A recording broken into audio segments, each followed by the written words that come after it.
What's going on, everybody? Last time we watched this particular show, Best Shape of My Life with Will Smith, we left off at a point where Will had gained weight, which was not expected for him at all. It left him feeling pretty shook. So this week,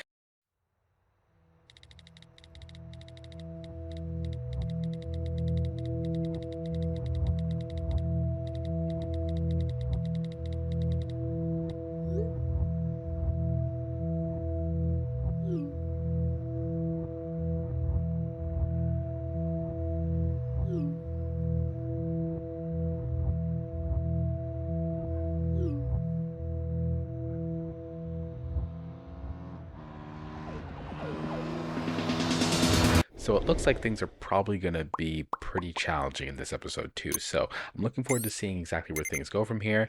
I think last time we left off with one red flag, so we're gonna see how many we stack up here. If we get any more, maybe he's just gonna erase that. I don't know. It's possible. But yeah, let's see where we get with this episode. Let's see what happens, and let's take a look, and I'll tell you guys what I think as we go.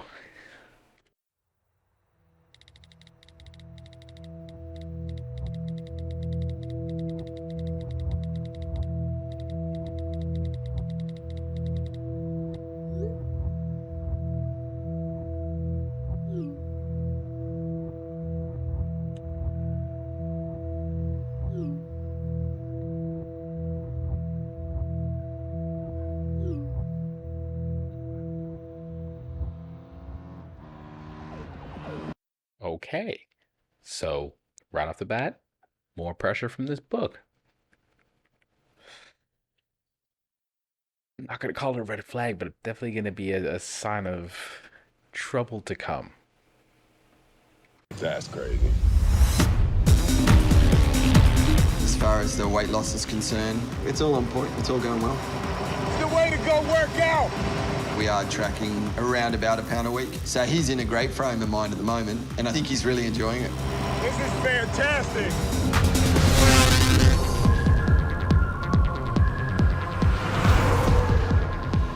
We gotta mix it up, you know what I mean? So it's fine. Dubai is a very bike-friendly city, Jazz.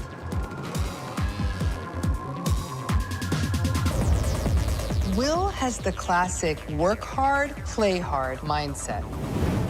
A lot of his professional success, at least, could be traced to some of that. But this behavior is actually an example of what we refer to as a manic defense. Yeah. Yin. The biggest challenge with Will is he's always taking on hundreds of different things at once. You only have 24 hours in a day.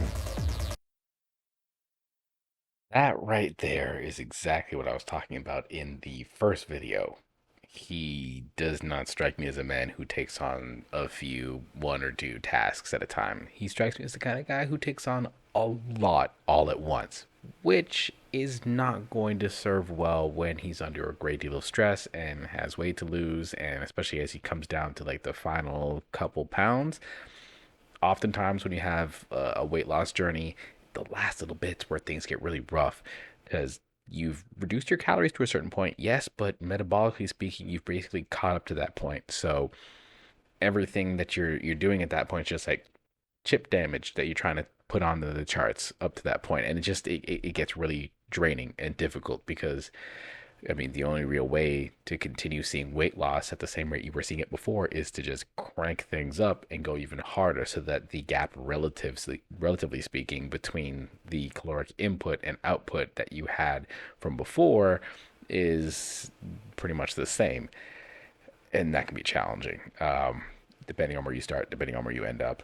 So it's good to know that his trainer's on top of this. It sounds like his trainer actually knows him quite well. Again, like I mentioned in the first video, his trainer has been with him for like almost a decade, if not a decade now. Like, he knows a lot about Will, and as a result can tell a lot about him. He knows his ins and outs. He knows, his patterns, his ways of thinking. So it's good to know that he's like on top of things and that he's kind of already got him figured out, basically in terms of what he's doing and how he's doing it and why he's doing it. So yeah, let's keep watching here.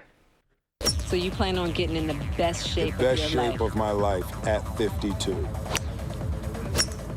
That manic defense, it's like having a crutch.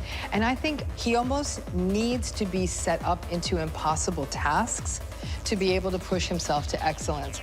There's a real seduction to it, but there's also a real danger. Big shots. Let's go, let's go. It feels like Will's really feeling his days lately. 3, 2, 1, time. Doesn't ever seem to sit down. Hey, Will, just checking in on those chapters. Let me know. Bye.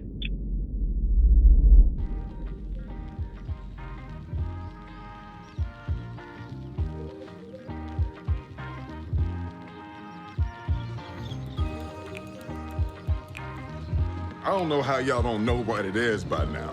Because how many weeks do we have to be together before y'all can know what it is? The book is an emotionally and physically exhausting exercise. Each chapter deals with a dominant emotion he's grappled with during different phases of his life. To do this is definitely going to take a psychological toll on Will. It might sound strange coming from a trainer, but you really have to keep a close eye on him in terms of pushing too hard. He, at times, can function like a racehorse in which, you know, he'll just keep going until he dies. Okay. That concept right there. I'm telling you, every moment I see this trainer and he gets a talking head moment, we get to hear him speak, I like him more and more. That concept is super relevant, especially nowadays. I mentioned it in the last video. That's starting to sound like a broken record, but I did. I mentioned in the last video when we were talking about the idea of, the sort of go, go, go hustle culture concept and like how it just needs to just kick the bucket as far as I'm concerned right now. But point is, with the hustle culture concept, there's a lot of people who are coming up with this idea that like I just got to keep going, I just got to keep pushing, I just got to keep up the hustle constantly, never stop, never stop. And they bring that energy to fitness. And don't get me wrong, I love a client who's got go in them, who wants to like push and like achieve their dreams and is willing to put in the effort. That's fantastic. But here's the thing. If that person doesn't also understand how to pull the brakes and chill, you're gonna have a really bad time because you're gonna burn them out super fast. They're gonna keep demanding more and more and more and more. And the thing is, the whole process of working out, it requires that you work out, rest, and then come back for another workout. If you don't get an appropriate amount of rest, doesn't matter how much work you're putting in. All you're doing is accumulating damage, creating a cycle of damage, then damage, then damage, then damage, and it just builds and builds and builds. And next thing you know, we've got injury, or we have overload. Either one doesn't work out very well. Overload just leads a person to saying, fuck this, I don't want to work out anymore, I'm out. They miss a whole bunch of sessions, they miss like a week or two, maybe even more. A whole bunch of time just gets lost out of there, or they get injured and we lose even more time. That's oftentimes worse. At least with burnout, you can kind of let them kick back, and instead of letting the overtraining become a problem, let it kind of ease off, let their whole system kind of reboot, recharge, reset, and then come back. With an injury, a lot of times it's like 6 to 8 weeks, usually on the minimum. Sometimes you're looking at even more than that, depending on what the injury is and how severe it is. So, yeah, like you got to watch out for these people with these high drives, these type A personalities. I hate calling people type A personalities and whatnot. I think it's just an excuse for people to sit on bad parts of who they are and like use it as a crutch. But I digress. Point is, it's really important to watch out for these people because they will work themselves right into the ground if you let them. The challenge, work them enough to get progress, get them to hold back enough so that they don't go too far. So you got to keep them happy so that they keep up the work and they feel fulfilled. But you also got to make sure that they rest enough. Otherwise, they burn themselves out or they see no progress and they're just as cheesed. Either they're cheesed or they're damaged. It can be a hard thing to manage. Bars. Not going to get on that right now. Let's get back into it. Or gets injured. You went for a run. I went for a run At 3 a.m.? at 3 a.m. We actually organised a step challenge, so there's 8 of us that are going head-to-head in a step challenge. There's a little bit of insanity that I wouldn't say crept in, it actually exploded in. I just feel like human beings excel more easily and more effectively in groups. 429, set the best time, Jazz, go! The fight camp mentality is the way that my mind excels. 5 seconds, Jazz, go! 4, 3, 2. 8:46, there you go, Jan. There you go, Jan. I hate to do it, but yet another red flag. So number 1 was actually where he decided to put a number and a timeline on this with a lot of stuff to go on. It was all that, the whole package. That was flag number 1. Flag number 2 was some aggressive decisions. He should be sleeping. Like I said, this is about sleep too. Rest is part of the program. But he was up at 3 a.m. going for a run because of the step challenge. Obsessive behaviors because we have a very tight deadline. Starting to seem a little bit like it's a lot more important and a lot more relevant than one might have thought in the beginning. And now number 3, this sort of, as he called it, the fight camp mentality. It's comparative analysis. It's you not measuring yourself against yourself and what you can do at your best, but what others can do at their best and wanting to beat their best. When you're always comparing yourself to someone else, there's a chance that you could always be chasing a bar that keeps a moving goalpost. You constantly chasing it because it's never going to stay static because people are always changing and growing and evolving. And there's always someone else better, bigger, badder than you to measure the bar against. That's dangerous. That can lead to some really obsessive personality traits and really dangerous actions. Shall we start back up? Let's get back into it. That's great. I'm always looking to put together the tribe that is going to go on this mission together. How many reps you doing, Scotty? Doing the full 8. The full 8, okay, cool.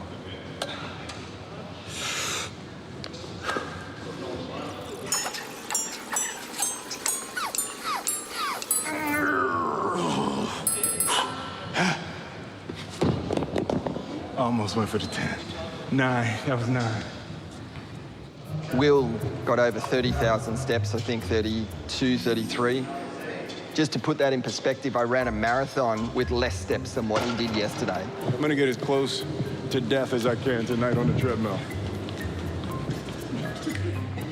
You give someone a Fitbit that changes them, I'm telling you. You got to be careful though, mate. I know, yeah, I'm definitely doing too much. Yeah, because you're going to fatigue yourself really quick and we're going to be out of I'm action. gonna be out of action, yeah. I'm gonna just pass him one more time tonight at 2 o'clock in the morning. You got to understand. So what's happening? I've had a hamstring issue. Now I'm about to get my ass shocked. Hey.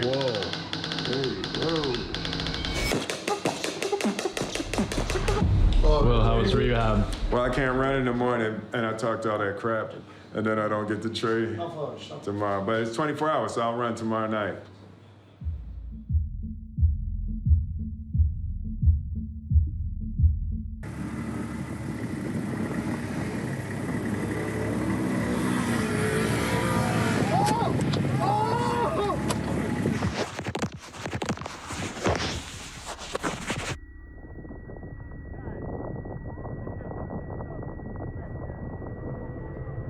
You okay, buddy? The thing is, the bigger the fantasy you live, the more painful the inevitable collision with reality. There are skin laceration, It's like excruciating pain. so you need stitches for sure. The universe will slap you awake in the tune of 1,000 angry voices and will invoke a painful and divinely perfect retribution. This is gonna be a mess. He had a lot that he was sort of working with this week. I'm talking! Oh, Will, can you stand over here? Can you do this? You are killing me. This shit is stupid. I'm done, and I'm ready to move on with my life.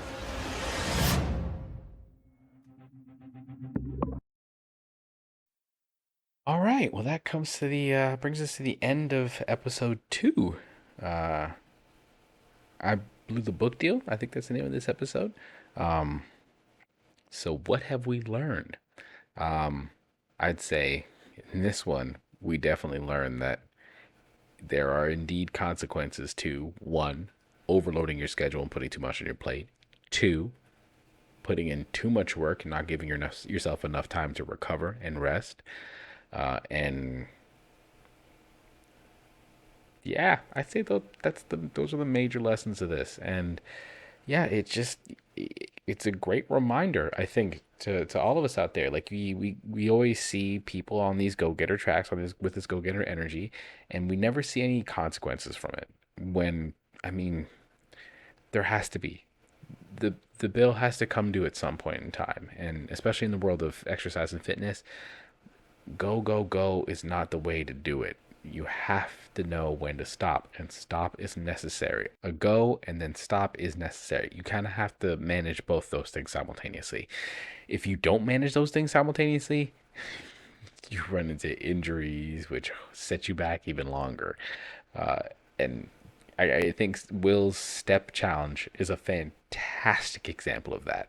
You go too hard, you don't rest enough, you end up creating setbacks for yourself, which will keep you from reaching your goal in the first place. So you get to the end and you've put in all this crazy work for what? It feels like nothing because you're, sitting on the sidelines, injured, recovering, when you could have just taken a measured approach to it and probably just absolutely killed it. But, that's not always what's kind of communicated. I think it's good for us to communicate this idea of take some time, chill out more often, because it's so necessary, so fundamental. Anyhow, I think that brings us to the end of this video. If you liked or enjoyed that, then go ahead, throw a comment in the comment section below, and of course, like and subscribe to the channel, become a part of the galaxy, and stay shining, because the galaxy can only be a bright and beautiful place if we all shine together. Peace.